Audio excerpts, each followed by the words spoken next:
አሁን ግቢና ልብስሽን ሻንጣ ውስጥ አዘጋጅ። ቶሎ በይ። ከዚህ በላይ ከገዳይ ጋር አንኖርም። ከዚህ ቤት አሁኑን ትወጪልኝ። እኔ ቤት ለጥቂት እሄዳለሁ። ያላከበርሽው ቤት ሊሆን አይችልም። ውጪ ትይውሻ ልጅ ትሰማኛለህ? የድመት አፍንጫ ወይ አቶ ድመት፣ እኔ መሆኔ ነው። እገልሃለሁ፣ እመነኝ፣ እገልሃለሁ። አምናለሁ። ችግሩ ግን የት ነው? አንተ እንደሚታየው እግርና እጅ ታስረብቶ ወዳለ ይኸውልሽ፣ አንተ የቀረሽ ያለ አንድ ማንዬና በየለቀሽ ውጪ። አቦዬ በዚህ ማታ የት እሄዳለሁ? የትም ሂጂ፣ አላግድሽም። አሁን ከዚህ ቤት የምትወጪ ብቻ ነው የምፈልገው። አቦዬ በዚህ ሰዓት የት እሄዳለሁ? ሰዓቱን እያየሁ አይደል? መሽቷል እኮ ምንም መሄጃ አለኝ። አቦዬ ነገ በጠዋት እወጣለሁ፣ ግን በዚህ ሰዓት የት እሄዳለሁ? እባክህን አቦዬ፣ እባክህን። ነገ በጠዋት ይሄን ቤት ለቀሽ ውልቅ በይ። ሄሎ፣ እርዳታ ያስፈልገኛል። ሳትተኝ ካሌ ከመጣ ነገር እዚህ ጠዋት አይማማ ይላል። አየሽ አይደል? እዚህ ቤት እኔ ብቻዬን ነኝ። በቃ ማንም ለኔ ያግዝም። ሄደች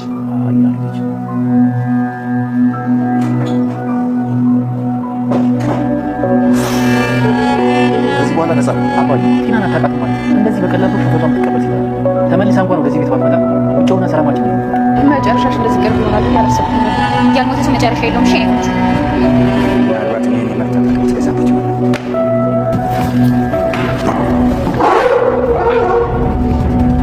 አዎ ዝግጁ ነኝ። እየጠበኳችሁ ነው። ወይ ማን ነው? ምን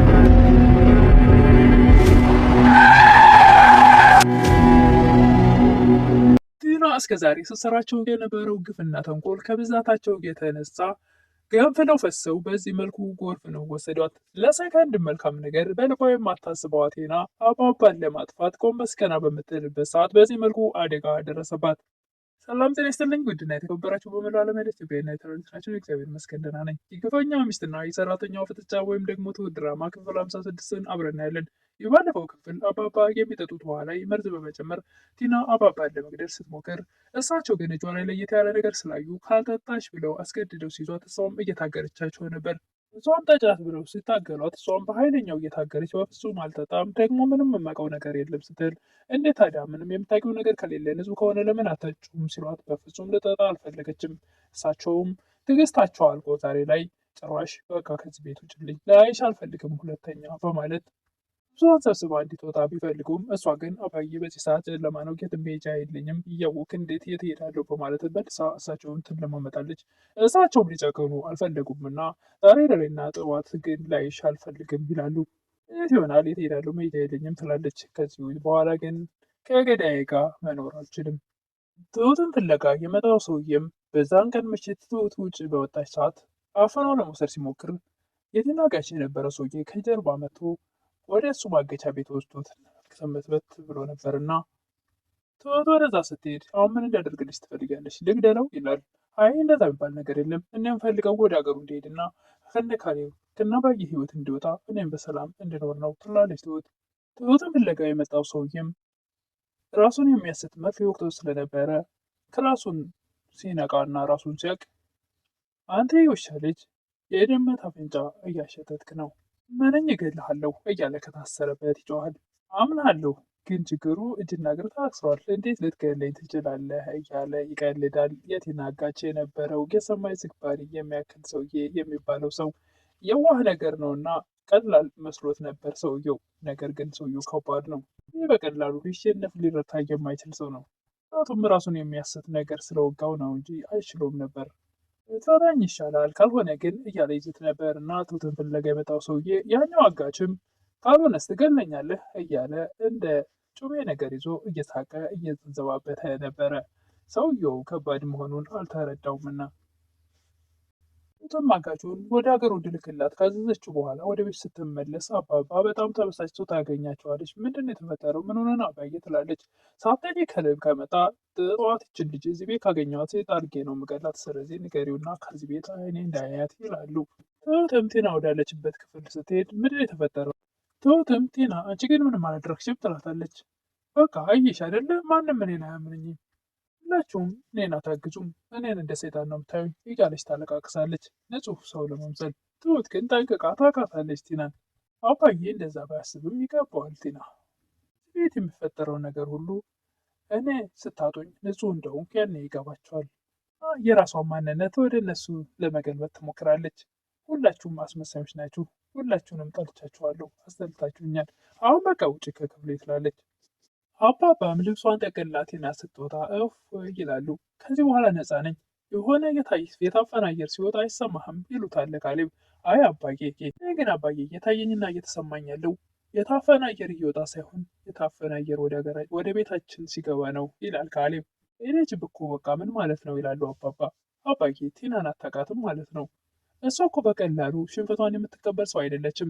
እዚህ ቤት እንኳን ተመልሳ ባትገባ ውጭ ሆና ምን ያክል ርቀት እንደምትሄድ እያወቅ ይላል ካሌብ። አባባም በጭራሽ አይሳካላትም ይላሉ። ካሌብም የማይሳካላት አይመስለኝም። ኤደን ወደ እነ ካሌብ ቤት ልትገባ ስትል ከደረጃ ላይ ከጤና ጋር ይገናኛሉ። እየወጣሽ ባልሆነ ትላለች ኤደን። ዞሮ እባክሽ አፍሽን አትክፈች ትላለች ቲና። ያ ማለት ስለተናደርሽ በራስሽ ሳይሆን ተባረሽ እየሄድሽ ነው ማለት ነው። ዞር ብትይ ይሻልሻል፣ አለበለዚያ ከዚህ ደረጃ ላይ አንከባብዬ እንዳልጥልሽ። እውነት ነው፣ የተናደደ ሰው እኮ አያደርግም አይባልም። ስለዚህ ጠንቀቅ ብል ይሻላል ትላለች ኤደን። ጎበዝ ልጅ፣ የሚሻልሽን አውቀሻል። መጨረሻሽ እንደዚህ ቅርብ ነው ብዬ አላሰብኩም ነበር ትላለች ኤደን። ያልሞተ ሰው መጨረሻ የለውም እሺ የኔ ቆንጆ ብላ ገፍትራት ትሄዳለች ቲና። ኤደን ወደ እነ ካሌብ ቤት ስትገባ ሁሉም በጭንቀት ተውጠው ታገኛቸዋለች። እንዴ ምንድን ነው? እኔ እኮ በደስታ እየዘለላችሁ የማገኛችሁ መስሎኝ ነበር ትላለች። ካሌብም ብትወጣ መውጣቷ ደስ ቢለንም ነገር ግን ደግሞ ምን እንደምታመጣብን መልሶ ጭንቀቱ መጨነቃችን እንዴት ይቀራል ብለሽ ነው? እንደምነካችሁ ገና ለገና ስለምታደርገው ነገር እያስብን ነው ባላላችሁ። እኔ በጣም ስጋት ይዞኛል ይላል። ይህንም ለራሳችሁ ደስታ እንደመስጠት ገና ለሚመጣው ነገር ተጨንቃችሁ ትችሉታላችሁ እንዴ? እንደዛ የምትሉት እኮ ቲናን ስለማታውቋት ነው ይላል ካሌብ። በደንብ እናውቃታለን። መታ የሆነ ነገር እስክታደርስ ግን የራሳችን ጊዜ መጠቀም አለብን። እስከዛ ዘና ማለት አለብን፣ መደሰት አለብን ትላለች ኤደን። ሁላችንም ቤተሰብ ነን፣ ሁሉንም በአንድ ላይ ተባብረን እናሸንፋለን። የካሌብ አባትም ትክክል ናት። ገና ለገና የሚመጣውን በመፍራት ያለንን ማጣት የለብንም። ትሁት ለኤደን ሰውየው እንደታገተ ትነግራታለች። በጣም ደስ የሚል ዜና ነው።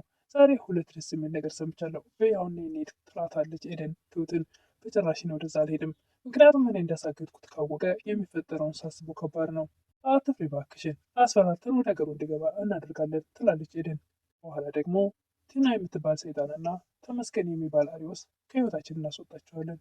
ይህ ሰው እያስፈራርትን ብንለቀው ቀጥ ብሎ ወደ ሀገሩ መሄድ ይመስልሻል? እንደውም የባስ ሌላ ችግር ነው የሚፈጥረው ትላለች ትሁት። ታገተ የተባለው ትሁትን ፍለጋ የመጣው ተመስገንም አጋቹ ነገ አይደለ ይለዋል። እሺ የሙሙቻ ቀን ደረሰ ማለት ነው። ያችም ልታስፈታ አልመጣችም ይለዋል። እባክህ እንዳገለኝ የፈለግከውን ነገር ልሰጥህ እችላለሁ ይላል ተመስገን። አጋቹም ጥሩ ለውጥ ነው። ትናንት እገልሃለሁ እያልክ ስትደነፋል ነበር። ዛሬ ምን ተገኘ? ፈራሁ። ትናንትና ግን በሆነ መንገድ የመውጣ መስሎኝ ነበረ። አጭሬ ግን ይህንን እያወራ የነበረው እሱ እንቅልፍ በተኛበት ሰዓት እጆቹን ፈቶ ጥሎ እግሩ ነበር የቀረው። ሲነቃበት ነው እግሩን የሚያቆመው። እባክህ እንደራደር፣ አሁን ልቀቀኝና የፈለግከውን ነገር ልሰጥህ እችላለሁ። የምፈልገው ነገር አንተ ጋር ያለ አይመስለኝም ይላል ሰውየው። ምንድን ነው የምትፈልገው? ከየትም ከሰዎችም ቢሆን አመጣልሃለሁ፣ ብቻ ልቀቀኝ ይላል ተመስገን ወይም የቲና አጋች። እንደምፈልገው አንተ ያሳለፍክብኝን 1,000,000 ብር ነው ይላል። 1,000,000 በጣም ብዙ ነው። ትንሽ ቀንስልኝና አሁን ሆነ በአካውንት እንዲገባ አድርጋለሁ። አንተ ጋር ከምደረግ ይህ ያጠርኩትን ሽንት ብሸና ኩላሊት ይቀለዋል በማለት ወደ ውጭ ሲወጣለት የእጆቹን ፈቶ ስለነበረ እግሩ ስለቀረው አጅሬ ፈቶ ልክ የታሰረ መስሎ ይጠብቀዋል። በዚህ ሰዓት 1,000,000 ብር ምን ይሰራል ብለህ ነው እያለ የዋህ የሆነ አጋች እንደዚህ እጁን ኪሱ ውስጥ አድርጎ በሚሄድበት ሰዓት ከተቀመጠበት ብድግ በማለት እንዳይሞት እንዳይደን አድርጎ በእጁም በእግሩም ምን ቀረሽ በሚያስብል ቤቱ ላይ በእግሩ በመቆም የፈልገውን ያክል ድረስ ቅጥቅጥ አድርጎ ጥሎት ይወጣል። ያንና ትሁትም እንሂድ ተባብለው ወደዛ ቤት ሲመጡ አጋቹ ተዘርሮ ታጋቹ ከቤት አምልጦ ባዶ ያው ብቻውን ተጋድሞ ያገኙታል። ትሁትም እጅግ በጣም ተጨንቃ እኔ እንዳደረግኩት ካወቀ ምን ሊደርስብኝ እንደምችል ሳስበው እያለች ጭንቅላቷን ይዛ ታለቅስ ነበር። ተመልሳ መታ ተክዛ ቁጭ ብላ ካሌብ ያገኛታል። ትሁት ምን ሆነች ነው? ምን ተፈጥሮ ነው እንደዚህ ያሰብሽው የተጨነቅሽ ያለሽው ያላት ነበረ። ምንም ትላለች ትሁት። እዚህ ሆነች ምንም አልሆንኩም ትኛለሽ እንዴ ይላል ነበር ካሌብ። ምንድን ነው ትሁት ንገሪኝ እያለ ቢላትም እሷ ግን ዝም ብዬ ነው ትላለች በተደጋጋሚ። መጨረሻም ካሌብ ፈርቻለሁ፣ በጣም ፈርቻለሁ ትላለች። ያ ሰውዬ ነው አይደል ያስጨነቀች? ትሁትም ለካሌብ አሳክተውም እንደነበረ ትነግረዋለች። አሁን አጋቹንም መቶት አምልጦ እንደሄደ ትናገራለች። ይህን ነገር እኛ እንዳደረግነው ካወቀ ዝም የሚል ይመስላል ካሌብ ትላለች ትሁት። ትሁት አይዞሽ አትጨነቂ። ማንም ሰው አንቺን የሆነ ነገር ማድረግ ከፈለገ መጀመሪያ እኔን ማለፍ አለበት። ይሄ ቃሌ ነው። አይዞሽ አትፍሪ፣ ምንም አትሆኝም። ካሌብና ትሁትም አይን ላይ እየተያዩ መሽኮርመምና መቅለስለስ ይጀምራሉ። ካሌብም አድራሻውን ስጭኝ፣ ስልክሽን ስጭኝ ይላል። ምን ልታደርግ ትላለች ትሁት። አድራሻውን ለማግኘት ይጠራል ካሌብ። ካሌብ ሰውየውን እኮ ታውቀዋለህ ትላለች ትሁት። የት ነው የማውቀው? ቆይ ማን ነው ይላል ካሌብ። በቀበሌህ ቤት አምጥቶ የነበረው ሰው ነው ትላለች ትሁት። ምን ብሎ በጣም ይደነግጣል። እንዴት እንደዚህ ይሆናል ይላል። በስተመጨረሻም ቲና ከሆነ ሰዎች ጋር ተደዋውላ እየጠበቋቸው ነው ዝግጁ ነኝ በማለት ወደ አሁኑ መንገድ ላይ ትወጣለች።